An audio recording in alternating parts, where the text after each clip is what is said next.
ಮಣ್ಣು. ಈ ಜಗತ್ತಿನಲ್ಲಿ ಏನೇ ಕ್ರೈಮ್ ಆಗಲಿ ಅದರ ಹಿಂದಿರೋದು ಈ ಮೂರೇ ಕಾರಣ. ಈ ಸ್ಟೋರಿ ನೋಡಿದ್ರೆ ಅದಕ್ಕೆ ಧರ್ಮವನ್ನು ಸೇರಿಸಬೇಕು. ಅಪರಾಧ ಮಾಡುವಾಗ ಪಾಪಿಗಳ ಮನಸ್ಸಲ್ಲಿ ದುರಾಸೆ, ಮೋಹ, ಆಕ್ರೋಶ, ಕಾಮ ಹೀಗೆ ಏನಿರುತ್ತೋ ಏನೋ ಆಗಬಾರದ್ದು ಆಗಿ ಸಿಕ್ಕಿಬಿದ್ದ ಮೇಲೆ ಪ್ರತಿಯೊಬ್ಬ ಅಪರಾಧಿಗೂ ಅನಿಸೋದು, ಮನಸ್ಸಿನಲ್ಲಿ ಕಾಡೋ ಮೊದಲ ಮತ್ತು ಕೊನೆಯ ಪ್ರಶ್ನೆ ಒಂದೇ, ಇದೆಲ್ಲ ಬೇಕಿತ್ತ? ಭಾರತದ ಯುದ್ಧಕ್ಕೆ ಹೆದರಿಕೊಂಡಿರೋ ಪಾಕಿಸ್ತಾನಕ್ಕೂ ಅದೇ ಅನ್ನಿಸ್ತಿದೆ. ಇದೇ ಹೊತ್ತಿನ ಸ್ಪೆಷಲ್ ಯುದ್ಧ ಫಿಕ್ಸ್ ಭಾಗ 7 ಪುಕ ಪುಕ ಪಾಕಿಸ್ತಾನ.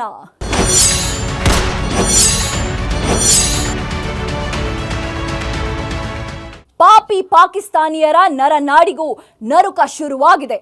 ಕ್ಷಣ ಕ್ಷಣಕ್ಕೂ ಜೀವ ಭಯ ಕಾಡ್ತಿದೆ. ಸೇನಾಧಿಕಾರಿಗಳು, ರಾಜಕಾರಣಿಗಳು ಹಾಗೂ ಆ ರಾಕ್ಷಸ ಉಗ್ರರು ನಿದ್ದೆಯಲ್ಲೂ ಕಿಟಾ ಅಂತ ಕಿರ್ಚ್ಕೊಳ್ತಾ ಇದ್ದಾರೆ. ನಿಮ್ ದಮ್ಮಯ್ಯ ತಪ್ಪಾಯ್ತು ಬಿಟ್ಬಿಡಿ ಅಂತ ಕನ್ವರ್ಸ್ತಾ ಇದ್ದಾರೆ. ಪಹಲ್ಗಾಮ್ನ ರಕ್ತಕ್ಕೆ ಸೇಡು ತೀರಿಸ್ಕೊಳ್ಳೋಕೆ ಭಾರತ ರೆಡಿ ಆಗ್ತಿದ್ದಂತೆ ಪಾಕ್ ಪ್ರಧಾನಿಗೆ ಚಳಿ ಜ್ವರ ಶುರುವಾಗಿ ಆಸ್ಪತ್ರೆ ಬೆಡ್ ಸೇರಿದ್ದಾರೆ. ಹಾಗಾದ್ರೆ ಪಾಪಿಗಳನ್ನೆಲ್ಲ ಹುಟ್ಟಡಗಿಸೋಕೆ ಟೈಮ್ ಬಂದೇ ಬಿಡ್ತಾ? ಯುದ್ಧಕ್ಕೆ ಶಂಕನಾದ ಮೊಳಗಿಸಿದ್ರ ಪ್ರಧಾನಿ ಮೋದಿ. ರಣರಂಗಕ್ಕೆ ಎಂಟ್ರಿ ಕೊಡ್ತಾ ಭಾರತೀಯ ಸೇನೆ. ಇದೆಲ್ಲದಕ್ಕೂ ಉತ್ತರ ಇಲ್ಲಿದೆ ನೋಡಿ.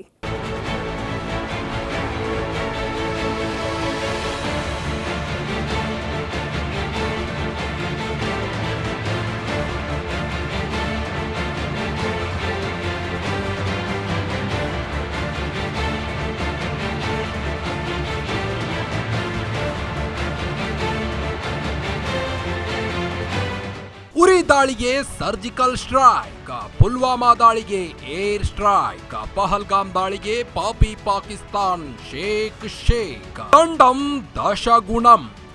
ಇನ್ನೇನಿದ್ರು ದಂಡಂ ದಶಗುಣಂ. ಪಾಕಿಸ್ತಾನಕ್ಕೆ ದಂಡಂ ದಶಗುಣಂ. ಭಾರತದ ಸೈನಿಕರು ಜಪಿಸ್ತಿರೋದು ಇದೊಂದೇ ಮಂತ್ರ. ಈ ಮಂತ್ರದೊಂದಿಗೆ ಯುದ್ಧ ತಂತ್ರ ಮಾಡಿದ್ದಾಗಿದೆ. ಪಹಲ್ಗಾಮ್ನಲ್ಲಿ ನೆತ್ತರು ಹರಿಸಿದ ಉಗ್ರರನ್ನ ಹುಟ್ಟಡಗಿಸೋ ಟೈಮ್ ಬಂದೇ ಬಿಟ್ಟಿದೆ. ಪಾಕಿಸ್ತಾನಕ್ಕೆ ಭಾರತದ ತಾಕತ್ತು ತೋರಿಸೋದು ಬಾಕಿ ಇದೆ. ಯಾವ ಕ್ಷಣದಲ್ಲಿ ಬೇಕಾದರೂ ಪಾಕಿಸ್ತಾನ್ ಒಡಿಸ್ಸಾಗಬಹುದು. ಹಾಗೆ ಆಗುತ್ತೆ ಅನ್ನೋ ಭಯ ಪಾಪಿಗಳಿಗೆ ಕಾಡ್. ಪಾಕ್ ಮೇಲೆ ಯುದ್ಧಕ್ಕೆ ಮೊಳಗಿತು ಶಂಕನಾದ.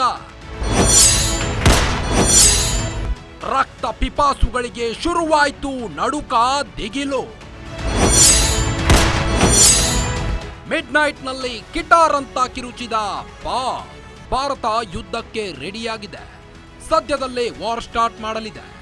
ಆಗಲೇ ಶತ್ರು ರಾಷ್ಟ್ರ ಪಾಕಿಸ್ತಾನ ನಡುಗಿ ಹೋಗಿದೆ. ಕ್ಷಣ ಕ್ಷಣಕ್ಕೂ ಭಯದಲ್ಲಿ ಒದ್ದಾಡ್ತಿದೆ. ಅದ್ಯಾವ ಮಟ್ಟಿಗೆ ಪಾಕ್ನ ಸೇನಾಧಿಕಾರಿಗಳು, ರಾಜಕಾರಣಿಗಳು, ಉಗ್ರರು ನಲುಗಿದ್ದಾರೆ ಅಂದ್ರೆ ನಿದ್ದೆಯಲ್ಲೂ ಬೆಚ್ಚಿ ಬೀಳ್ತಿದ್ದಾರೆ. ನಮ್ಮಿಂದ ತಪ್ಪಾಯ್ತು ಬಿಟ್ಬಿಡಿ ಅಂತ ಕನ್ವರ್ಸ್ತಿದ್ದಾರೆ. ನಾವೇನೇ ಮಾಡಿದ್ರೂ ಕಾಲಿಗೆ ಬಿದ್ದು ಬೇಡಿಕೊಂಡ್ರು ಭಾರತ ಬಿಡಲ್ಲ ಅಂತ ಚೆನ್ನಾಗಿ ಗೊತ್ತು. ನಮಗಿನ್ನೂ ಉಳಿಗಾಲ ಇಲ್ಲ ಅನ್ನೋದು ಗೊತ್ತು. ಯಾಕಂದ್ರೆ ಭಾರತ ಇದುವರೆಗೂ ಮಾಡಿದ್ದು ರಾಜತಾಂತ್ರಿಕ ಯುದ್ಧ. ಈಗ ಶುರುವಾಗ್ತಿರೋ ರಿಯಲ್ ವಾರ್. ನೆತ್ತರಿಗೆ ಪ್ರಧಾನಿ ಮೋದಿ ಪ್ರತಿಜ್ಞೆಯನ್ನ ಮಾಡಿದ್ದಾರೆ. ಪ್ರತೀಕಾರ ತೀರಿಸಿಕೊಳ್ಳದೆ ಬಿಡಲ್ಲ ಅಂತ ವಾರ್ನಿಂಗ್ ಕೊಟ್ಟಿದ್ದಾರೆ. ಮೋದಿ ಎಚ್ಚರಿಕೆಗೆ ಮೊದಲೇ ಬೆದರಿ ಬೆಂಡಾಗಿದ್ದ ಪಾಕ್ಗೆ ಮತ್ತೆ ಶಾಕ್ ಕೊಟ್ಟಿದ್ದಾರೆ. ರಕ್ಷಣಾ ಸಚಿವರು, ಆಂತರಿಕ ಭದ್ರತಾ ಸಲಹೆಗಾರ, 3 ಪಡೆಯ ಸೇನಾಧಿಕಾರಿಗಳೊಂದಿಗೆ ಮೋದಿ ಮೀಟಿಂಗ್ ಮೇಲೆ ಮೀಟಿಂಗ್ ನಡೆಸಿದ್ದಾರೆ. ಭಾರತದ ಸೈನಿಕರಿಗೆ ಫ್ರೀ ಹ್ಯಾಂಡ್ ನೀಡಿದ್ದಾರೆ. ನೀವು ಏನಾದರೂ ಮಾಡಿ, ಎಂತ ನಿರ್ಧಾರ ಬೇಕಾದರೂ ತಗೊಳ್ಳಿ, ಬಟ್ ಉಗ್ರರ ಸಮಾಧಿ ಕಟ್ಟದೆ ಬಿಡಬೇಡಿ ಅಂತ ಕಂಪ್ಲೀಟ್ ಫ್ರೀಡಂ ಕೊಟ್ಟಿದ್ದಾರೆ. ಪ್ರಧಾನಿ ಮೋದಿ ಮೀಟಿಂಗ್ ನಂತರ ಗಡಿಯಲ್ಲಿ ನಡೆಯುತ್ತಿರೋ ಆಕ್ಟಿವಿಟೀಸ್, ಸೈನಿಕರ ಕಣ್ಣಲ್ಲಿರೋ ಬೆಂಕಿ, ಯುದ್ಧ ವಾಹನಗಳು, ವಿಮಾನಗಳು ಬಂದು ತೆಗೆದುಕೊಂಡ್ರು. ಭಾರತದಲ್ಲಿ ನಡೀತಿರೋದನ್ನ ನೋಡಿ ಪಾಕಿಗಳು ಹೆದರಿಕೊಂಡಿದ್ದಾರೆ. ರಾತ್ರಿಯೆಲ್ಲ ನಿದ್ದೇನೂ ಮಾಡದ ಪಾಕ್ ಮಿನಿಸ್ಟರ್ಗಳು ಏಕಾಏಕಿ ಮಿಡ್ ನೈಟ್ ನಲ್ಲಿ ಪ್ರೆಸ್ ಮೀಟ್ ನಡೆಸಿದ್ದಾರೆ. 36 ಗಂಟೆಯಲ್ಲೇ ಅಟ್ಯಾಕ್ ಮಾಡುತ್ತೆ ಭಾರತ. ಹೆದರಿ ಬೊಬ್ಬೆ ಹೊಡೆದ ಪಾಕಿಸ್ತಾನದ ಸಚಿವ. ಜಸ್ಟ್ 24ರಿಂದ 36 ಗಂಟೆಯಲ್ಲೇ ಯುದ್ಧವಾಗುತ್ತೆ. ಯುದ್ಧೋನ್ಮಾನದಲ್ಲಿರುವ ಭಾರತ ಅಟ್ಯಾಕ್ ಮಾಡುತ್ತೆ. ಹೀಗಂತ ಹೆದರಿಕೊಂಡು ಹೇಳಿದ್ದು ಪಾಕ್ನ ಮಾಹಿತಿ ಇಲಾಖೆಯ ಸಚಿವ ಅತಾವುಲ್ ತರಾರ್. ಪ್ರಧಾನಿ ಮೋದಿ ಸೈನಿಕರಿಗೆ ಫುಲ್ ಫ್ರೀಡಂ ಕೊಡ್ತಿದ್ದಂತೆ ಪಾಕ್ ಸರ್ಕಾರ ಹೆದರಿಕೊಂಡಿದೆ. ಹೀಗಾಗಿ ಮಿಡ್ ನೈಟ್ ನಲ್ಲಿ ಸಚಿವ ಅತಾವುಲ್ ತರಾರ್ ಸುದ್ದಿಗೋಷ್ಠಿ ನಡೆಸಿ ಬೊಬ್ಬೆ ಹೊಡೆದಿದ್ದಾನೆ. ಅದೇನು ಹೇಳಿದ್ದಾನೆ ಅಂತ ನೀವೇ ನೋಡಿ. Pakistan has credible intelligence that India intends carrying out military action against Pakistan in the next 24 to 36 hours on the pretext of baseless and concocted allegations of involvement in the Pahalgam incident. Indian self-assumed hubristic role of judge, jury and executioner in the region is reckless and vehemently rejected. ನಮಗೆ ಗುಪ್ತಚರ ಇಲಾಖೆಯಿಂದ ಮಾಹಿತಿ ಬಂದಿದೆ. ಭಾರತ 24ರಿಂದ 36 ಗಂಟೆಗಳಲ್ಲಿ ಪಾಕ್ ವಿರುದ್ಧ military ಕ್ರಮ ತೆಗೆದುಕೊಳ್ಳುವುದಕ್ಕೆ Bharat plan ಮಾಡಿದೆ ಅಂತ ಪಾಕ್ ಸಚಿವ ಹೇಳಿದ್ದಾರೆ. ಭಾರತ ಯಾವುದೇ ರೀತಿ ದಾಳಿ ನಡೆಸಿದರೂ ಪಾಕ್ ಅದಕ್ಕೆ ಪ್ರತಿಯುತ್ತರ ನೀಡುತ್ತೆ ಅಂತ ಹೇಳಿದ್ದಾರೆ. ಆದರೆ ಒಳಗೆ ಭಯ ಕಾಡ್ತಿದೆ. ಭಾರತದ ಅಟ್ಯಾಕ್ ಹೇಗಿರುತ್ತೆ, ಫಿಕ್ಸ್ ಮಾಡಿರೋ ಟಾರ್ಗೆಟ್ ಯಾವುದು ಅಂತ ಗೊತ್ತಾಗದೆ ಭೀತಿಯ ಬೆಂಕಿಯಲ್ಲಿ ಬೆಂದು ಹೋಗ್ತಿದ್ದಾರೆ. ಇದೇ ಕಾರಣಕ್ಕೆ ರಾತ್ರಿಯೆಲ್ಲ ನಿದ್ದೆ ಮಾಡದೆ ಮಿಡ್ ನೈಟ್ ನಲ್ಲಿ ಸುದ್ದಿಗೋಷ್ಠಿ. ಯುದ್ಧದ ಭಯಕ್ಕೆ ಪಾಕ್ ಪ್ರಧಾನಿಗೆ ಚಳಿ ಜ್ವರ ಬಂತ. ದಿಢೀರಂತ ಆಸ್ಪತ್ರೆ ಸೇರಿದ್ಯಾಕೆ, ಅಂತದ್ದೇನಾಯ್ತು? ಇಡೀ ಜಗತ್ತಿಗೆ ಪಾಕಿಗಳೇ ಹೇಳ್ತಿದ್ದಾರೆ. ಇನ್ನು 36 ಗಂಟೆಯಲ್ಲಿ ಭಾರತ ನಮಗೆ ಕೊನೆ ಮೂಳೆ ಹೊಡೆಯುತ್ತೆ ಅಂತ. ಇನ್ನೆರಡು ದಿನದಲ್ಲಿ ಭಾರತ ವಾರ್ ಮಾಡೇ ಮಾಡುತ್ತೆ ಅಂತ ಜಗತ್ತಿಗೆ ಗೊತ್ತಾಗಿದೆ. ಈಗಾಗಲೇ ಪ್ರಧಾನಿ ಮೋದಿ ಕೊಟ್ಟಿರೋ ರಾಜತಾಂತ್ರಿಕ ಆಘಾತಕ್ಕೆ ಪಾಕ್ ಪ್ರಧಾನಿಗೆ ಎದೆ ನೋವು ಶುರುವಾಗಿದೆ. ಇದೀಗ ಭಾರತೀಯ ಸೈನಿಕರಿಗೆ ಫ್ರೀ ಹ್ಯಾಂಡ್ ಕೊಟ್ಟಿರೋದು ಹಾಗೂ ಯುದ್ಧಕ್ಕೆ ರೆಡಿ ಆಗ್ತಿರೋದು ನೋಡಿ ಪಾಕ್ ಪ್ರಧಾನಿ ಶಹಬಾಜ್ ಶರೀಫ್ನ ಅಂಗಾಂಗಗಳೆಲ್ಲ ಅದೂರಿ ಹೋಗಿವೆ.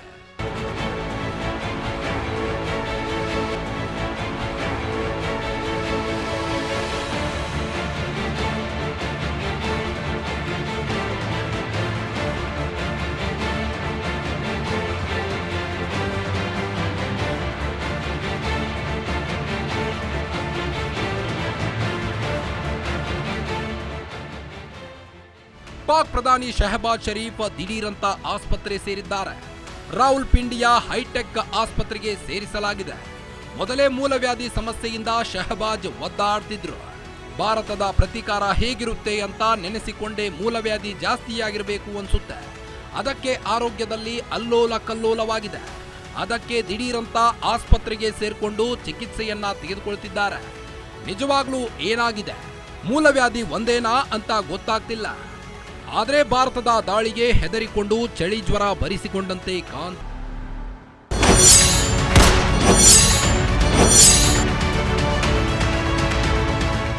ಪಾಪಿ ಪಾಕಿಸ್ತಾನ ಮೊದಲೇ ನರಕ. ಅರಾಜಕತೆ, ದುರಾಡಳಿತ ತಾಂಡವ ಆಡ್ತಿದೆ. ಉಗ್ರರ ಅಟ್ಟಹಾಸ ಎಲ್ಲೆ ಮೀರಿದೆ. ಒಂದೊಂದು ರೂಪಾಯಿಗೂ ಅಲೆದಾಡ್ತಿರೋ ಪಾಕ್ಗೆ ಕಂಡವರ ಹತ್ರ ಭಿಕ್ಷೆ ಬೇಡ್ತಿದೆ. ಭಾರತದ ಯುದ್ಧ ಭೀತಿಯಿಂದ ಟ್ಯಾಂಕರ್ಗಳಿಗೆ ಡೀಸೆಲ್ ಹಾಕ್ಸೋಕು ನಯಾ ಪೈಸೆ ಇಲ್ಲದೆ ಪ್ಲೀಸ್ ಕೊಡಿ ಅಂತ ಕೇಳ್ಕೊಳ್ತಿದೆ. ಕಿತ್ಕೊಂಡು ತಿನ್ನೋ ಸ್ಥಿತಿಯಲ್ಲಿದ್ರೂ ಯುದ್ಧಕ್ಕೆ ತಿರುಗೇಟು ಕೊಡ್ತೀವಿ ಅಂತ ಬೊಬ್ಬೆ ಹೊಡಿತಿದೆ. ಅಷ್ಟಕ್ಕೂ ಪಾಕ್ನ ದುಸ್ಥಿತಿ ಹೇಗಿದೆ ಗೊತ್ತಾ? ತೋರಿಸ್ತೀವಿ ನೋಡಿ.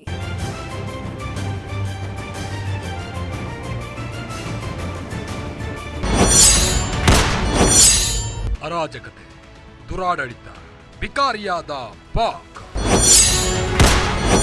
ಪ್ಲೀಸ್ ಹಣ ಕೊಡಿ. ಚೀನಾಗೆ ಮತ್ತೆ ಪಾಕಿಸ್ತಾನ್ ಭಿಕ್ಷೆ. ಮಾಡಿದ್ದುಣ್ಣೋ ಮಾರಾಯ. ಚೀನಾ ಜೊತೆ ಅಹಂಕಾರದಲ್ಲಿ ಮೆರೆದ ಪಾಪಿ ಪಾಕಿಸ್ತಾನಕ್ಕೆ ದುರ್ಗತಿ ಬಂದ್ಬಿಟ್ಟಿದೆ. ಜಗತ್ತಿಗೆ ಮಾರಕ ಉಗ್ರರನ್ನ ಘೋಷಣೆ ಮಾಡಿದ್ದಕ್ಕೆ ಸರಿಯಾದ ಫಲ ಸಿಕ್ಕಿದೆ. ಉಗ್ರರ ಸ್ವರ್ಗದ ನಾಡು ಅಕ್ಷರಶಃ ನರಕವಾಗಿದೆ. ಹಿಂದೆಂದೂ ಕಂಡು ಕೇಳರಿಯದ ರೀತಿಯಲ್ಲಿ ಕಂಗೆಟ್ಟು ಹೋಗಿ ಪಾಪಿಗಳ ರಾಷ್ಟ್ರದಲ್ಲಿ ಅಗತ್ಯ ವಸ್ತುಗಳ ಬೆಲೆ ಗಗನಕ್ಕೇರಿದೆ. ಸಾಮಾನ್ಯ ಜನರಿಗೆ ಅವುಗಳ ಬೆಲೆ ಕೇಳಿದ್ರೇನೆ ಎದೆ ನಡುಗುವಂತಾಗಿದೆ. ಆ ಪರಿಯಾಗಿ ಅಗತ್ಯ ವಸ್ತುಗಳ ಬೆಲೆ ಏರಿಕೆಯಾಗಿದೆ.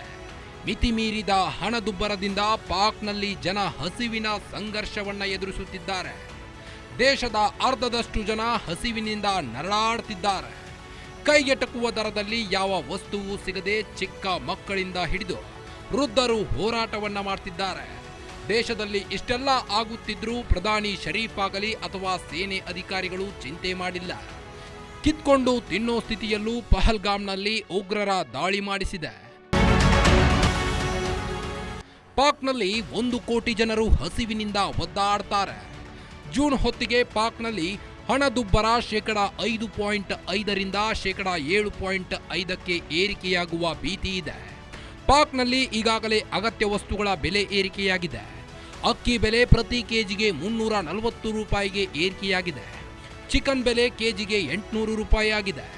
ಇನ್ನು ತರಕಾರಿ ಹಣ್ಣುಗಳ ಬೆಲೆ ಕೇಳೋದೇ ಬೇಡ, ಗಗನಕ್ಕೇರಿದೆ. ಕಳೆದ ವರ್ಷ ಮಾರ್ಚ್ ತಿಂಗಳಲ್ಲೇ ಪಾಕ್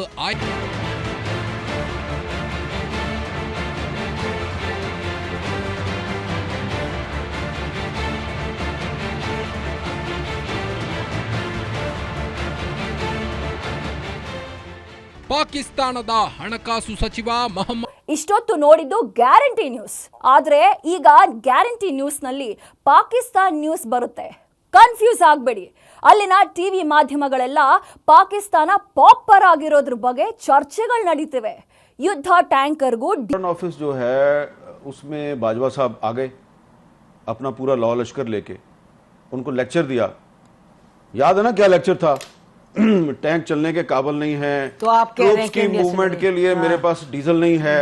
ठीक है जी, इस तरह की बातें की थी. 20-25 सहाफियों को सामने बिठा के आप उनको कह रहे हैं कि पाकिस्तान आर्मी लड़ने के काबिल. इसका मतलब ऑडिटोरियम जहां पे वो कोर कमांडर्स कॉन्फ्रेंस होती है, वहां बैठ के आर्मी चीफ हमें एक कहानी सुना रहा है कि जी फौज इंडिया से लड़ने के काबिल नहीं, लिहाजा हम सुलह. ಕೇಳಿದ್ರಲ್ಲ, ಇದನ್ನೇ ಕೇಳಿ ನಗಬೇಕೋ ಅಳಬೇಕೋ ಗೊತ್ತಾಗ್ತಿಲ್ಲ.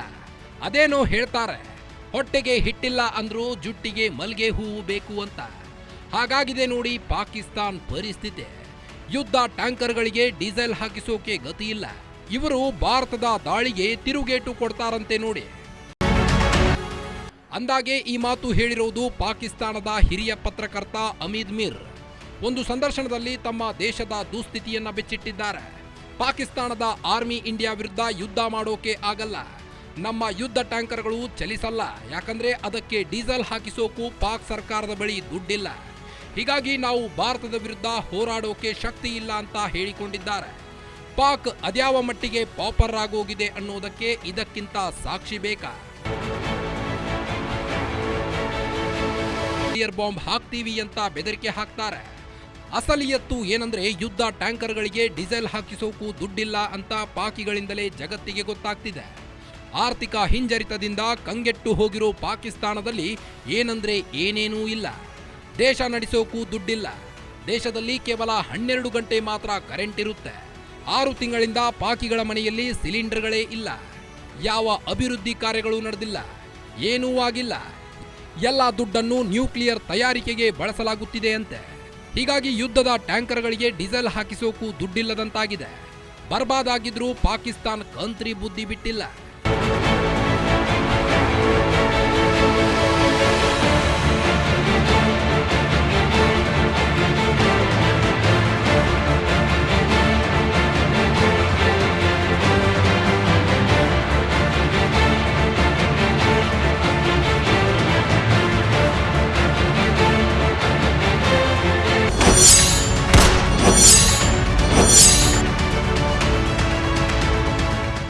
ಉರಿ ದಾಳಿಗೆ ಸರ್ಜಿಕಲ್ ಸ್ಟ್ರೈಕ್. ಪುಲ್ವಾಮಾ ದಾಳಿಗೆ ಏರ್ ಸ್ಟ್ರೈಕ್ ನಡೆಸಿ ಭಾರತ ಪ್ರತೀಕಾರ ತೀರಿಸಿಕೊಂಡಿತ್ತು. ಪಹಲ್ಗಾಮ್ ದಾಳಿಗೂ ಭಾರತ ಪ್ರತೀಕಾರ ತೀರಿಸಿಕೊಳ್ಳೋದು 100% ಗ್ಯಾರಂಟಿ. ಆದರೆ ಭಾರತ ಯಾವ ರೀತಿ ಸೇನೆ ಕಾರ್ಯಾಚರಣೆ ನಡೆಸುತ್ತೆ, ಮೋದಿ ಸರ್ಕಾರ ಪಾಕಿಸ್ತಾನಕ್ಕೆ ಹೇಗೆ ಬಿಸಿ ಮುಟ್ಟಿಸುತ್ತೆ ಅಂತ ಜಗತ್ತೇ ಕಾಯ್ತಿದೆ.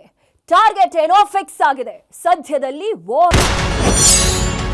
ಪಾಕ್ ಮೇಲೆ ಯುದ್ಧ ಫಿಕ್ಸ್ ಆಯ್ತು.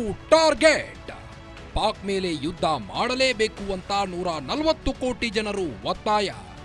ಯುದ್ಧದಿಂದಲೇ ಪ್ರತೀಕಾರ ತೀರಿಸಿಕೊಳ್ಬೇಕು ಅಂತ ಆಗ್ರಹ ಮಾಡ್ತಿದ್ದಾರೆ. ಇಡೀ ಭಾರತೀಯರು ಸಂತೋಷ ಪಡುವ ಕಾಲ ಹತ್ತಿರವಾಗ್ತಿದೆ. ಪಾಕಿಸ್ತಾನದ ಕತೆ ಮುಗಿಸುವ ಹಂತಕ್ಕೆ ಭಾರತೀಯ ಸೇನೆ ಡಿಸೈಡ್ ಮಾಡಿದೆ. ಇನ್ನೇನಿದ್ರೂ ಭಾರತೀಯ ಸೇನೆಯ ಕೈಯಲ್ಲಿ ಪಾಕಿಸ್ತಾನದ ಭವಿಷ್ಯ ಅಡಗಿದೆ. ಅದಕ್ಕೆ ಕಾರಣ ಪ್ರಧಾನಿ ನರೇಂದ್ರ ಮೋದಿ ಜೊತೆ ನಡೆದ ಮಹತ್ವದ ಮೀಟಿಂಗ್. ಹೌದು, ಪ್ರಧಾನಿ ನರೇಂದ್ರ ಮೋದಿ ಹೈ ವೋಲ್ಟೇಜ್ ಮೀಟಿಂಗ್ಗಳನ್ನ ನಡೆಸಿದ್ದಾರೆ. 3 ವಿಭಾಗಗಳ ಸೇನಾ ಮುಖ್ಯಸ್ಥರ ಜೊತೆ ಮಹತ್ವದ ಚರ್ಚೆ ನಡೆಸಿದ್ದಾರೆ. ಪಾಕ್ ಮೇಲೆ ಯುದ್ಧ ಮಾಡಬೇಕೋ ಬೇಡವೋ, ಹೇಗೆ, ಎಲ್ಲಿ, ಯಾವಾಗ ಅಂತ ಮಾತುಕತೆಯನ್ನ ಓಕೆಯ ಉಗ್ರರ ನೆಲೆ.